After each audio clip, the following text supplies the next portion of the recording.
Marcus, hey man, how you doing? Adam here. Wow, I'm so honored that you sat down and by ear and eye learned my arrangement of Misty.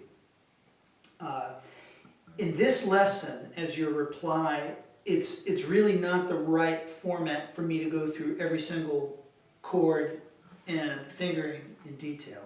But what I'm going to do here is to try and show you just a couple things that you can do concept-wise that will help you along with what you're doing. And then just please be patient. The Misty lesson will come. Okay. I'm looking at my computer here. Okay, the first thing, which is a little tricky to explain, is even though we're doing triplets, because if we're playing in swing, I'm hearing bang, bang, bang, bang, bang, bang, bang, bang, bang, bang, bang, like the 12/8 on the drum, what I have in the groove section. You have to do downstrokes, and I got this from Wes Montgomery. You're going to have to do downstrokes in some of the places that you're doing upstrokes. So the voicing's right in the beginning. Okay, when you're going,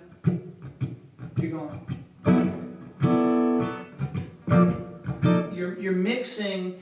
What you're doing is logically correct, but it won't have the right punch. Okay, so what you'll need to do is bang, bang, bang, bang, bop, bop, bop, bop, bop. Okay, let's just do that on an octave instead of with the chord voicings, right? And I'm deliberately doing it at this tempo because it has to live up here. I can do it slower also, but watch. 1, 2, a 1, 2, 3, and do boom. Every one of those is down. And Wes Montgomery, who's one of my biggest influences, probably even more so than Tommy, even though what I do now is a lot like Tommy Emmanuel, I've digested for years and years and years Wes Montgomery. One of the things about strumming down with the thumb is you can play chord voicings and the melody note comes out very nicely. Not only does the melody note come out nicely, but it comes with an absolute precision of rhythm that you can't really get the same feel with your fingers. So if I go, if I do this, a 1, a 2, a 1, 2, 3, 4, 2, 3, 4, 1, 2, again with the finger. Now watch with the thumb.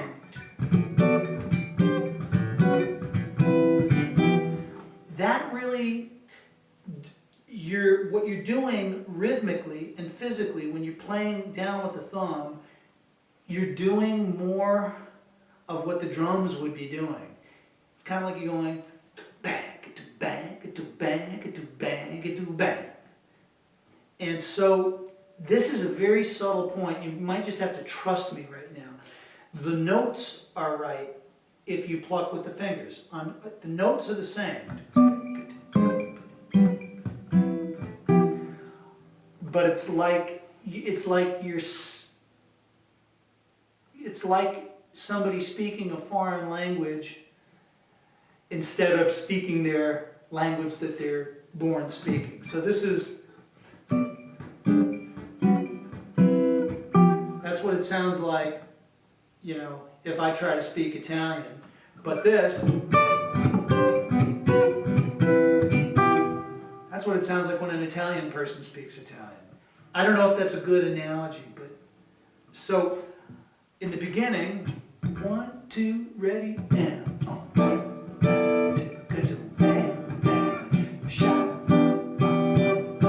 again, down, down, down, down, down, down, down, down, down, and then the A is the same thing.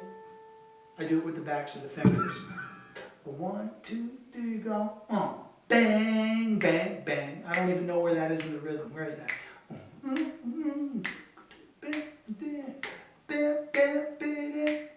Bam, bam, bam. Okay. So that's just to show you a little bit of the groove stuff.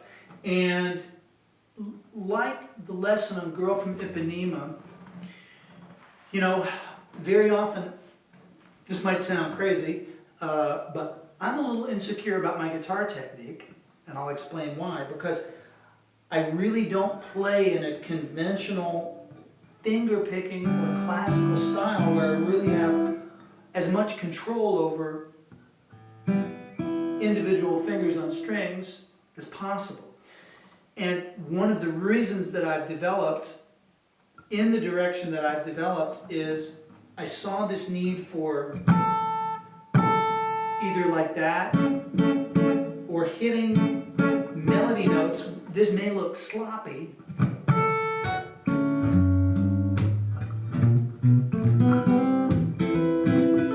like that, but it enables me, phrasing-wise, to play the rhythm exactly the way I want to. So on the one hand it's sloppy, but on the other hand it's more accurate than I could do it if I did it with, it's more accurate than what I could do with traditional guitar technique. And actually, it's probably a little bit more like what an electric bass player does. Okay. So I'm going to give you a couple other little exercises that I want you to do. First, I'm just going to play through the changes. And why don't you write these down on music paper, just so you have the background of what I'm doing. Okay? So this is like it's kind of like a D with an F sharp in the bass. And then that's an F sus, then E minor, and then an A sus, and then bam, bam, D major 7. 2, now going to A minor 7. Boom, bam, bam, boom, bam, to D7 to G major 7. Boom, boom, boom, boom, boom, G minor 7, boom, bam. Now to F sharp minor.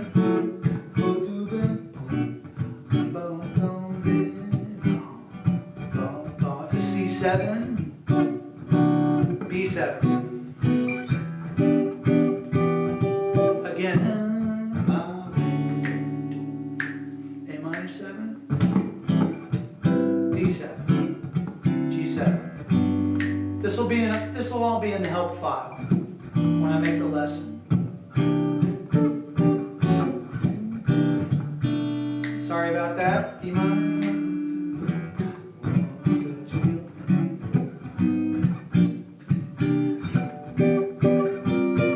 Slightly different on the last little turnaround there, and I don't know if that's what I do in the arrangement. Okay, bridge.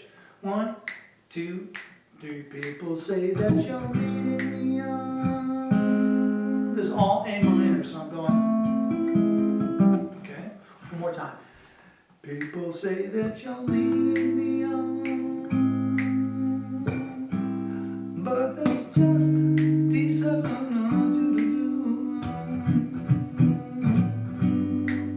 Now what's it? Ba ba ba ba. A flat minor.